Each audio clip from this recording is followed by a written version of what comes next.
Hello, everyone. Welcome to Harmonic Heart. We're a music blog dedicated to showcasing musicians' stories and talent. I'm your host, Chris Millette. I'm excited to have on today the incredibly talented Samuel Archer.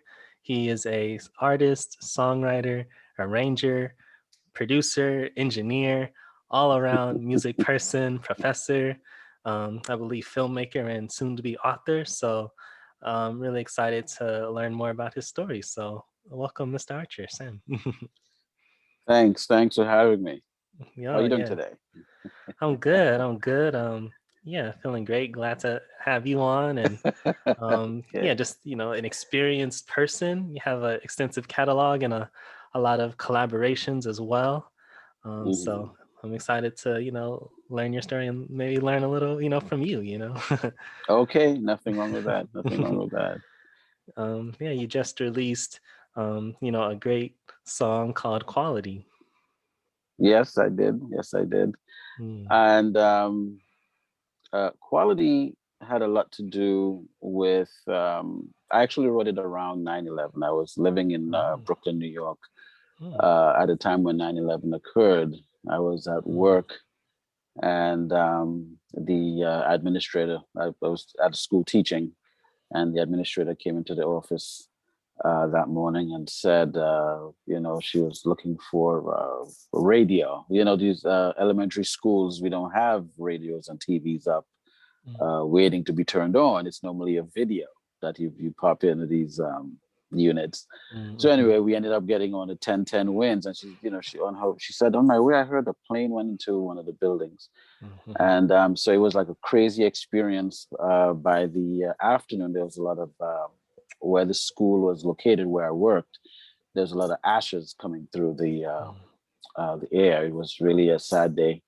And so a few days later, I wrote Quality, mm, and it had to do with thinking about your loved ones.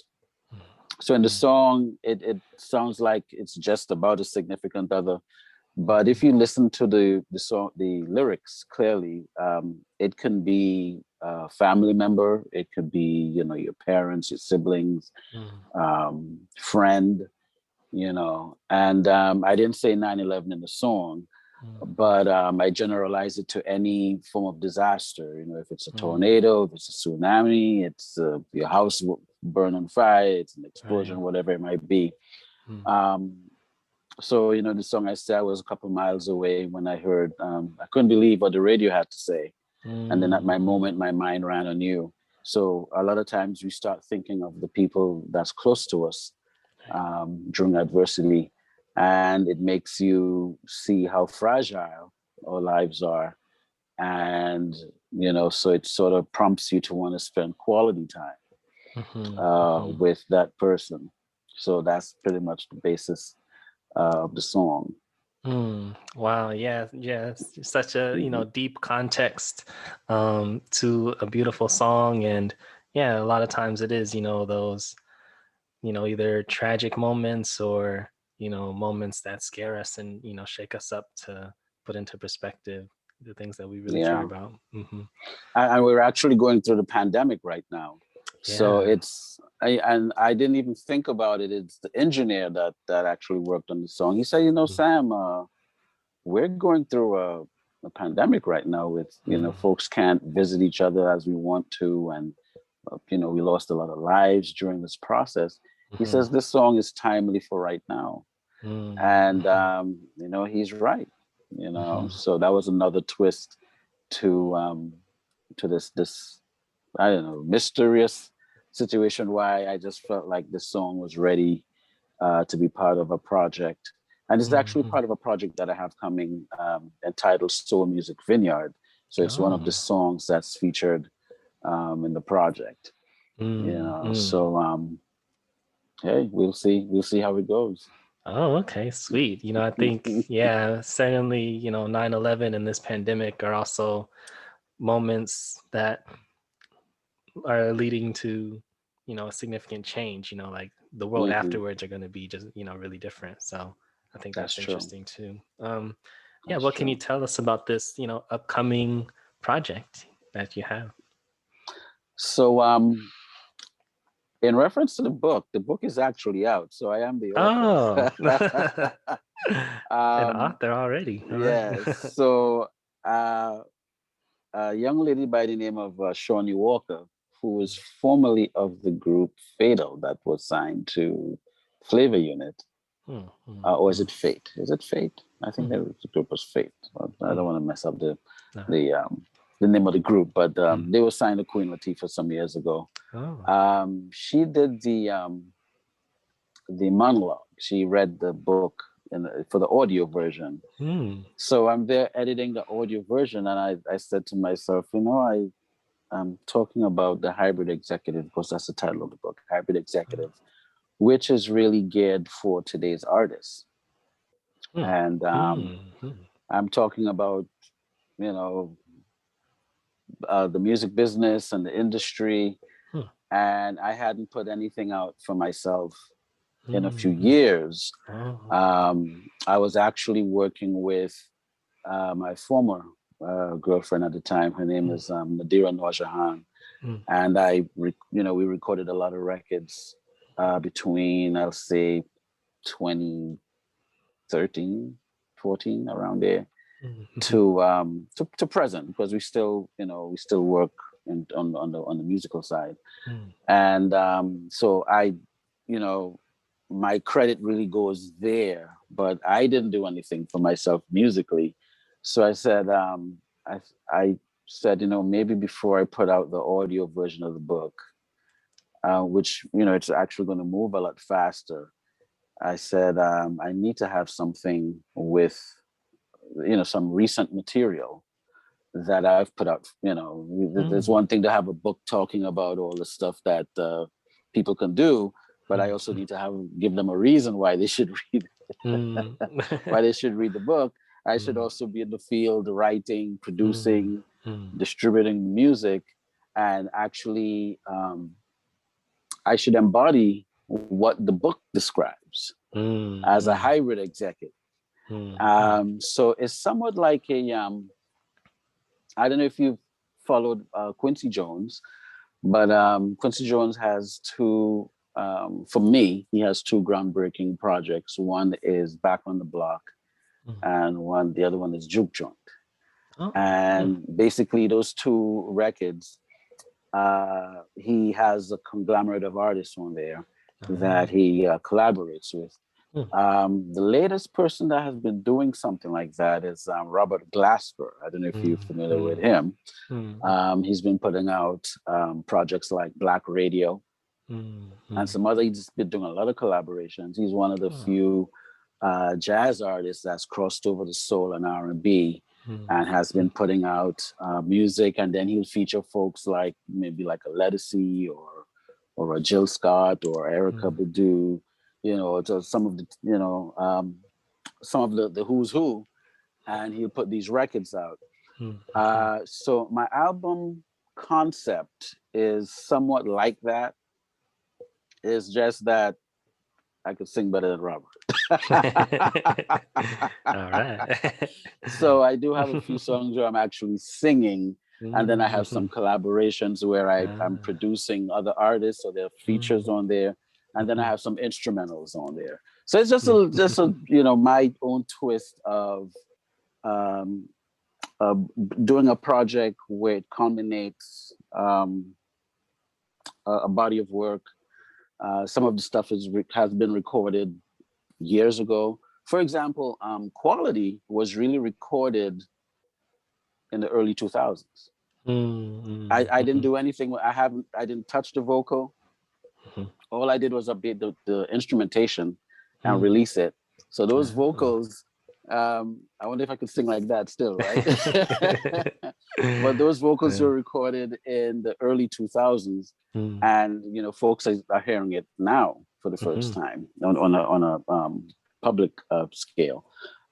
So that I have material from there, and then I have new material with upcoming artists and songwriters, mm, and I believe it's going to be a well received project, mm, mhm. and I look forward to getting that out as well in the near future. We're doing editing and some last minute things with it, Right. but it should be a nice piece of work that I think folks are going to enjoy, and it's entitled Soul Music Vineyard. Soul Music Vineyard. All right. I'm Yeah. looking forward to that. That's exciting. Yeah. Yes, it is. Yes, it is. Yeah, and Yes, the it is. vocals on Quality are certainly, quality. They're high quality. They're really beautiful. Yeah, it's a beautiful Thank you. Thank performance. you. Yeah. Thank you. Thank you. Yeah, a lot of the a majority of the artists that we've had on our podcast are independent, artists, and a lot of Mhm. them really just getting started. So could you tell us some of, the concept of the hybrid executive? So the hybrid executive is really today's artist by default. If you take a look at the industry, record labels are on their way out, or they pretty much, it's yesterday's conversation that the Hmm. business model has changed. I could, as I'm saying this to you, I remember when Jay-Z was getting ready to release Magna Carta, and he had these commercials with him and Timbaland and um, Rick Rubin and I think Pharrell, and they were in. I don't know if you remember that commercial, but Mm, in the beginning, Jay-Z says, this new internet, this new thing, it's like the wild, wild west, and we yeah. need some new rules, Mm-hmm. meaning that it's so open, like how do you survive in this new marketplace? Hmm. And with that project, uh, and if you get a chance to do a case study on it, he did a partnership with Samsung. Right, right. And if you had the app, you got the record, Hmm. right? And Yeah, in that day, he literally went platinum that day. yeah. Um, so the today's artists, gone are the days when you would just get a deal and go to the studio and do your record and then turn it into the label, and then they take it from there. Hmm. After you do the record, you have to take it from there. Hmm. You have Right. to package it, you have to prep it for the market, you're going to be doing sales, you have to do your advertising, your promotion, your publicity, your networking, all the things that entails, that a label had to do. All of the department walls have been broken down. So hybrid executive is really the artist. You're the next thing, the hybrid. If you looked at those movies and you have the hybrid, or this is a hybrid to this, and it's Hmm. really the next. It's sort of like an improvement, or Hmm. or something was improved to solve a problem. And the Right. problem for today's artists is, well, how could I get the music I have that I'm writing to the audience that's looking for me? So now Hmm. the artist has to think like someone that's doing marketing right now. Right. Hmm. So that's really what the hybrid executive is. You're a hybrid, meaning that you're the artist, but now you got to take on the business aspect Hmm. Hmm. of the process. And I always say to folks, as on a consulting level, if you spend $1 for your album, make sure you have $1 for marketing. If you spend 10 grand on your album, make sure you have 10 grand for marketing. Now, marketing is a little bit more than that, really. True marketing, but if you can take the aspect of marketing seriously, then it's actually going to help overall, or in Hmm. the long run, where you understand that, okay, it's not just getting the music together. I mean, getting the music is hard work. Now, we're not trying to downplay and say it's not hard work, but the other side is also hard work. And today's artists they need to be prepared to roll their sleeves up, and get in with the elbow grease, and get out there, and make, get their music out there.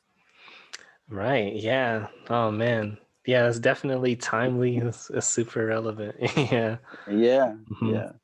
Well, yeah, just it's, to your point, just artists having to deal with the marketing, actually putting the projects together, and Hmm. handling finances and figuring out ways, to just be seen and discovered. Yeah. And there's room, there's room for it to work. It's just that we're some of us are. It's sort of like things are transitioning, Mm-hmm. and you have to pay attention to the trends, what's happening in the marketplace. You have more mobile devices, so you got to think, you know in that sort of a way.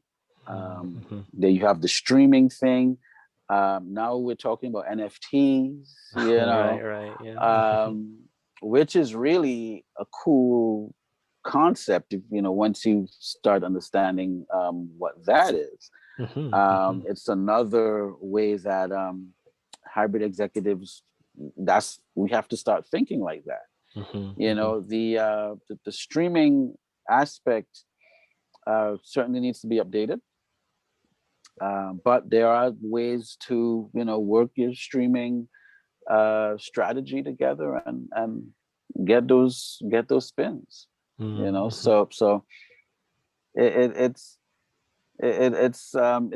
it's a pickle, but if you look at it the right way, you know, artists can have a successful venture with it. Mm-hmm. And you have to consider co-marketing too. So it's not just about selling your music. There's also merchandise, t-shirts, wristbands, and things that your fans would like to have. And maybe you co-market with a beverage company. Maybe there's Mm-hmm. a wine company, or a beer, or vitamin water, or um, I don't know, petroleum. We're still using petroleum today. Maybe Mm-hmm. get with a petroleum Maybe. company and work something out. Mm-hmm. So there's so much avenues that that's available, because it's a wild, wild west. Yeah. Wow. Man. Yeah. Also wanted to talk to you. You went to, a music school, graduated from Full Sail University, as Yes, well. yes. And I believe with a bachelor's in music business. Yeah. Correct, correct. Oh, yes. So Full Sail. It was funny. I was in the Caribbean, teaching at my alma mater, Mm. my high school, and there was a student there that had the pamphlet for Full Sail, Mm. and her mom was like, "Mr. Archer, could you take a look at this and see if this is really legit?" So I went Mhm. online, and I said, it's a legit situation. So her daughter wanted to go to it, and but I think they had, the parent and the daughter, they worked out something. Well, if you do well here, we'll consider. But this is, she's in the Caribbean. Um, I don't know if the online thing was that strong yet. I think you had to Mm. actually physically go to the school. Mm. So we're probably talking maybe 2007, Mm. Mhm. around there. So around 2010, I'm back in the US, and I went up to my associate's degree when I used to live in New York. So, I was like, I need to get my game up with something. So I was actually going to go into psychology or something Mm. else. Mm. And then something just held me by the shoulder and said, don't pick anything you're not really into. Pick Mm. something you like, please. Pick something you like. Mhm. And at that time, Full Sail had their ads was running uh, crazy. So I'm Mm. sitting there, I'm checking something out on YouTube, and this ad comes up. Get a free MacBook Oh, all when right. you enroll for the music business program. Okay. I said, that sounds kind of nice. Right. And I took a look at it, and I say, maybe I should try this. Maybe I should do this.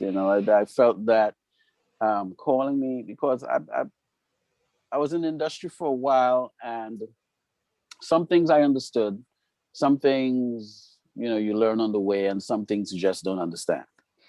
And I thought, well, I think I can do this. It's a, I checked the accreditation. It was solid, and I thought, okay, I'll do the music program. And it was a good decision. Like, I learned so much, and I was able to call certain things by the right name. Mm-hmm. I was mixing up marketing with promotion, and Mm-hmm. I was mixing up credit and debit, and Mm-hmm. I was mixing up, I was just mixing terms up, Mm-hmm. not understanding the terms correctly. Um, so that music business degree is really a marketing degree. When when I look at, when you go through it, I think it's really a marketing degree, because they really put you through the ringer. Oh. It wasn't it wasn't a cakewalk. It was good. It was good. It was really. But I was also wondering, because I already had upwards 20 years in the industry. So I was kind of wondering, what were they going to teach me? Really, I was like, well, let me see how this works. It was kick ass. It was really. Can I say that on your podcast? Yeah, yeah, definitely. Yeah. Okay. Yeah, be yourself. Yeah, for sure. Yes, it was. It was strong. It was strong. They took no nonsense, and I was an online student, Mm-hmm. so they didn't want any excuses. Mm. I remember one of my courses, I had to get the hard drive replaced. The hard drive went bad on the MacBook, Mm-hmm. and I literally had to send them the ticket. Like, hey, I can't turn into work right now. Oh, The, I see. the computer is in the shop. Right. Oh, yeah. Well, where's the ticket? Oh. I had to send the professor, send the instructor the ticket. Oh, wow. They weren't playing. Oh, gosh. They took no excuses. You will not be eating chips and drinking Pepsi and doing this degree. You will be working. Mm. And yeah, they made you work for it. It was a Yeah. good choice. And there's a couple of folks that I met on the way, and then I did meet people in the industry, engineers and other executives, and um, also the animation circuit. A lot of Oh. animating and gaming Mm. graduates Oh. came out of Full Sail. Oh, interesting. So a lot of the Marvel films Oh. Oh. have a lot of grads in there. Mm. Avatar had a Oh. lot of grads in there. So it's a good situation if you're thinking about it. Yeah, I think a lot of people wonder like, oh, should I go to music school? And um, so it's interesting, to hear, you had already about 20 years in the industry and you were able Mhm. to, find value out of attending. What were some of the takeaways that, you got from, attending Full Sail or just music school Um, in general? Yeah. I learned about things like Cirque du Soleil, I think Oh, like the the performing right. um, It was, international business law was mm, another thing. Um, the economy courses, so macro and micro economics, was very enlightening. Actually, when I did the micro economics and the macroeconomics, they're actually just the economics courses, I started understanding politics. oh, right. You start Follow the understanding. money. Yeah, you follow the money, but you understand the certain choices that some countries make in trading. Mm, I have sugar, you have oil, you have mm, gold, mm, and they have there's a system, hmm, so it was expanded my horizon with that, and also the importance of planning. hmm, hmm. That was serious. The importance of planning. Oh, Um, so things like putting a business plan together. hmm, I remember in a previous interview, I was telling the interviewer that my dad had bought me this is a business planning book, and this was during the 90s, or was it the like the 90s, the early 90s, and we didn't have the internet like that yet. Mm. Um, so I'm feeling really excited about putting this business plan together, Yeah. and I couldn't make it past the first page. Mm. Oh, because of You the know, internet? Because you needed the um, internet, or like no, just I needed to be in the library uh, to do it. You know, kitchen table. If you're going to be at the kitchen table, mm. yes, you'll need the internet. But the way you had to answer these questions, you had to be in the library to do research. So Mm. that was the internet before, you know, you can have it at your fingertips. Right. Um, so even putting a business plan together and looking at how looking at your competitors and what you bring differently to the table. You know, why would people buy what you have? What about your music is unique that you know that this other person that you're going to be competing against, you know, what's different about you? What's unique about you that's going to make people want to, you know? And if your competitors didn't exist, uh, who would they be listening to? Would they Mm-hmm. still be listening to you? You Mm-hmm. know, um, who are they buying if this person didn't exist? And you know, so you look at all of that. You look at your SWOT analysis. You know, your strengths, your weaknesses, the opportunities Mm-hmm. in the industry, what's trending in the market. So paying attention to all those things help you put a proper plan in place. You know, Mm-hmm. before that, I'll do my album and I have a CD, you know, and then I you know I run out in the street and I'm trying to sell it, right? Right. Without a plan. Mm-hmm. Mm-hmm. It's like $10, you know. So a plan is important, Mm-hmm. you know, and success is when they say success is when opportunity meets preparation.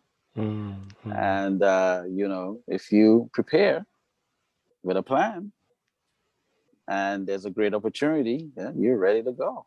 Mm.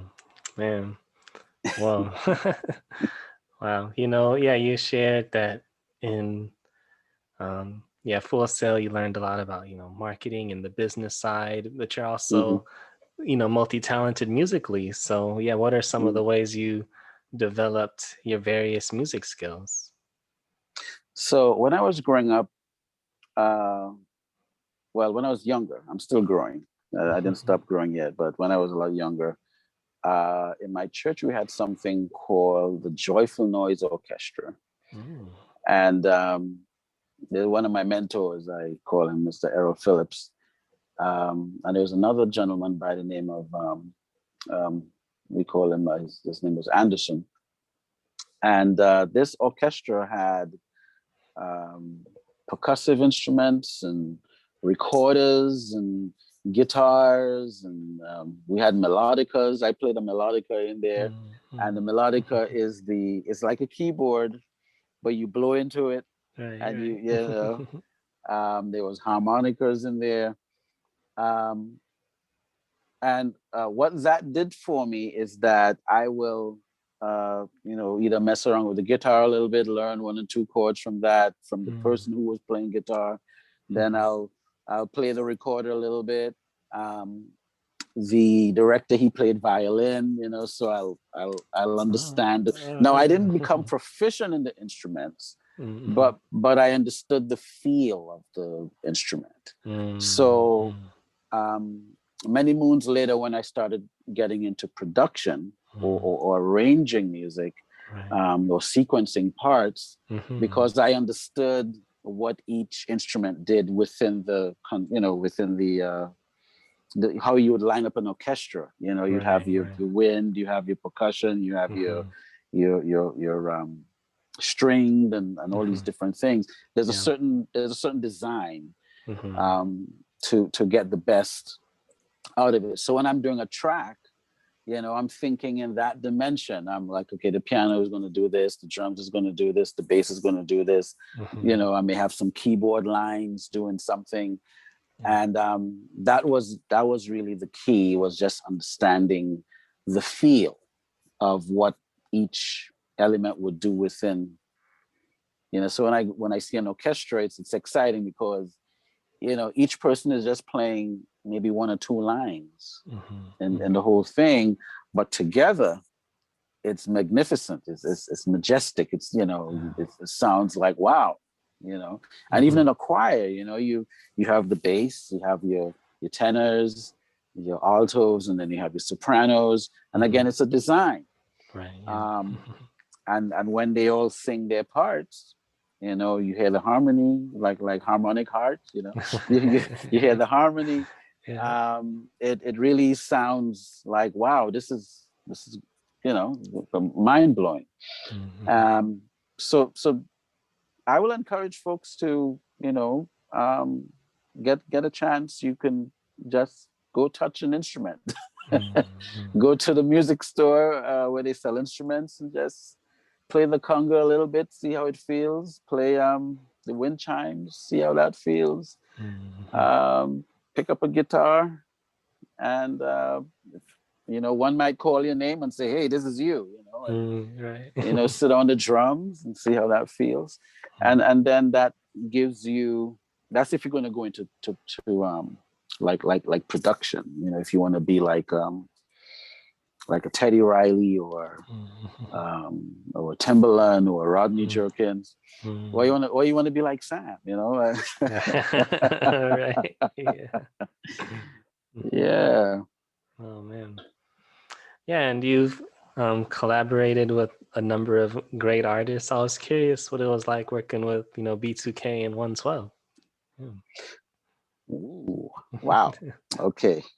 So the 112, the reason why I said ooh, wow, I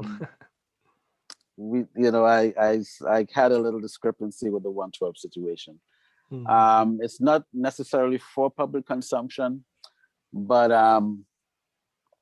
it was really a record that I had composed with another producer friend. This is a 112 record. Oh, okay. And it was he had a female artist signed to him at the time. So it was actually, it's on the first album, the debut album. It's a song called "Call My Name."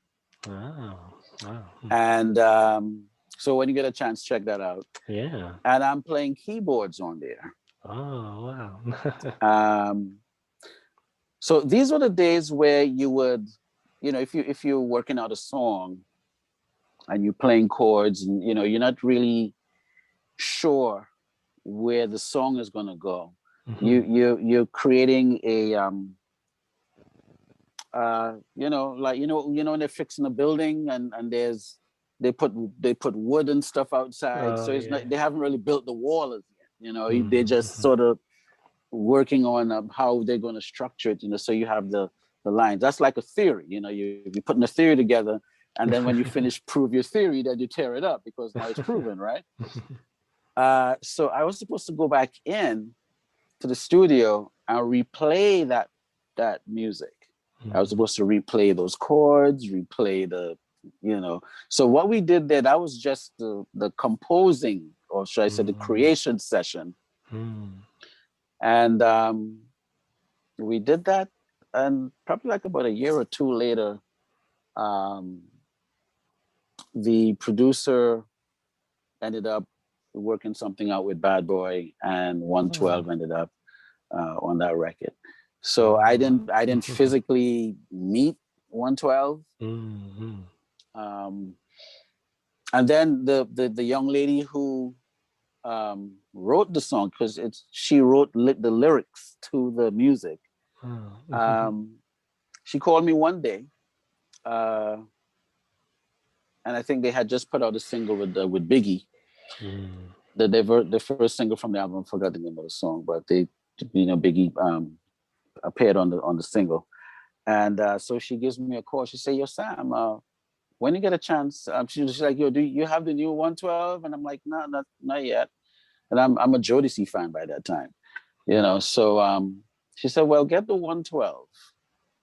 And then I was like, well, what's up? She said, no, just get it, check it out. I said, okay.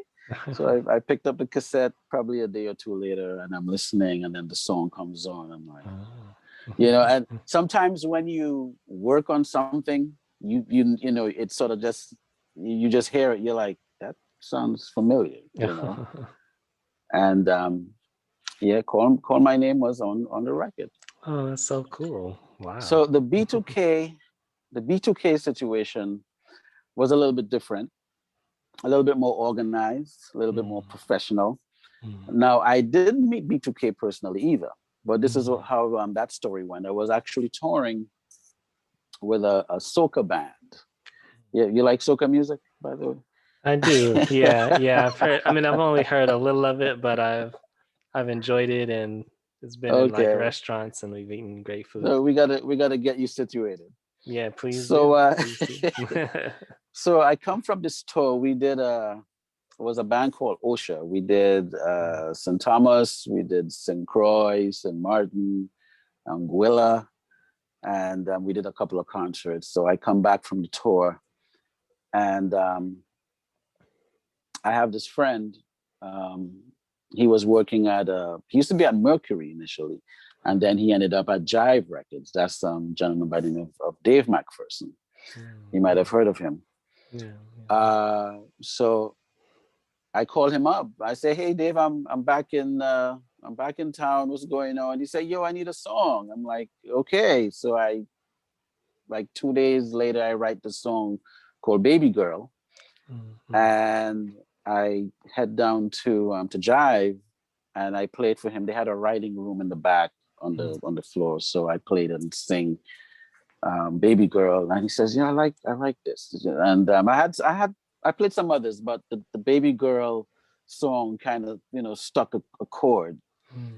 And he said, what are you doing now? I said, well, I'm hanging with you. What's going on? And he said, well, let's go to this other studio. So we meet another producer by the name of Bert Price. He had a studio in where's that? There's this place we would go and rehearse. Like it had a whole sort of rehearsal studios in New York there. So he had a studio in the basement called Double Fat, and he was handling a group called Imagine, and Imagine was signed to Jive Records at the time. So we were trying to get Dave McPherson. He was trying to get Imagine to do Baby Girl to get it on their record because they were, getting a record done. So apparently the record was finished and they couldn't get it on there. And we were both crying, sad, was like, okay, well, so the song sat on the shelf for a couple of years, really, after that. And I went on another tour, and then I come back and Dave is working at Sony. Oh, wow. And I should just go on tours regularly, right? And come back and things change. He's working at Sony, and then he goes, hey, there's this group called B2K, and they like Baby Girl. I'm like, yeah. And he says, what you want to do? I'm like, let's do it. So it was produced by Troy Taylor, formerly of The Characters. I mean, yeah, you can look all of this up. Yeah. He's producing. Actually, Troy is who did the first couple of records for. Oh my God, what's this brother's name again? I'll remember it just now. But he's another. Who's the guy who sang "We Invented Sex"? Who's that guy? Oh, like Trey Songz. Trey Songz. Yeah. Trey Songz, right? Cool. So Taylor, I think worked on, or either he was mentoring him or worked on his first, or he had a production situation, and Trey Songz was his artist. Oh. The initial sort of music. Wow. So that Troy Taylor, he produced Baby Girl for B2K, but it was a different situation, and we sort of everyone had that respect for each other, and if you check the credits, even the credits and the thank yous, You know, they're thanking Bert Price, they're thanking me, and and it was a better vibe, Oh, you wow. know, and it's certified gold. So I was happy Oh, about man. that. I have a little gold thing on the wall over there, my only gold Wow. record to Oh, date, wow. but that's a beautiful thing, Yeah. So That's incredible. Yeah. yeah. Wow. Um, Yeah, it's Very adventurous, cool. right? Yeah. I'm like, wow. So I'm talking to the writer of Baby Girl right now. That's Yes, crazy. yes. Hmm. Oh, wow. And it Yeah, helped that's me get amazing. these things in here. Wow. All right. Oh, wow. Yeah. So Hmm. you gotta invest in yourself. See? Yes, I So then you see. can Yes. record quality. Yeah, right. Oh, it's all full circle. I love it. Yeah. Oh man, Yes. yeah. So yes, thank you again, Sam, for coming on to Harmonic Heart to share your work and your story. Yeah. Yeah, yeah. I'm happy to be here, and it's really good to meet you. And Thanks. shout out to Allison Key Yes. for making that connection. Yes, You so know. sweet. Yeah. I'm glad, she made the connection and that we're able to have you on for sure. Yeah. Yes. Yes. Yeah. So where can people, stream your music and follow you and get your book? Okay. So the ebook is available on Amazon. It's available on iBooks, Apple, no, iBooks. Sorry, Mhm. it's on Barnes and Nobles. It's called Hybrid Executive, and it's so far, because I can't, I'll sell my book like it's the best thing, so I can't Yeah. really say that. But so far, it's been getting really good reviews. Folks who've read it, Mhm. they said, it's an easy read. It's easy to Mhm. understand, and so it's been a good situation.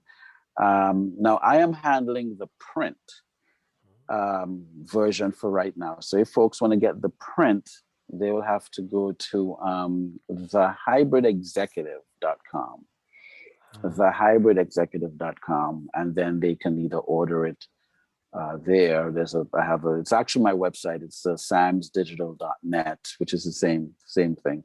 They can go there and order it, and then I'll ship it out to them. In terms of the music, it's on all platforms: Apple, Spotify, Tidal, Amazon. Again, um, now if they want to let me see the money sooner, they Right. can go to Bandcamp. If they go to Mhm. Bandcamp, quality is there as well. And with Apple and Spotify, I'm not going to see that money right now. It's probably maybe next year sometime with the streaming. But with Bandcamp, it would be a lot more immediate. Yes, So yes. folks can get it there and at least have your own copy. Mhm. If you want to. Yeah. So See, that's what's up.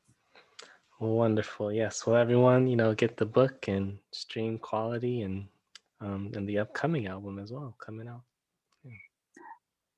Yeah. Yeah, I was sort of pushing dates, but I stopped doing the dates. The last date I had was Valentine's Day, and that didn't work out. So, Mhm. what I'm telling people is to stay tuned. Yes. We're working on it, and Mhm. it's gonna be available soon. Yes. Well, yes, definitely gotta, have those final touches to make it just how you want it. Yeah. Yeah, yeah, Yeah. most def. Yes. Yes. Well, all right, everyone. Thank you all for listening, and until next time.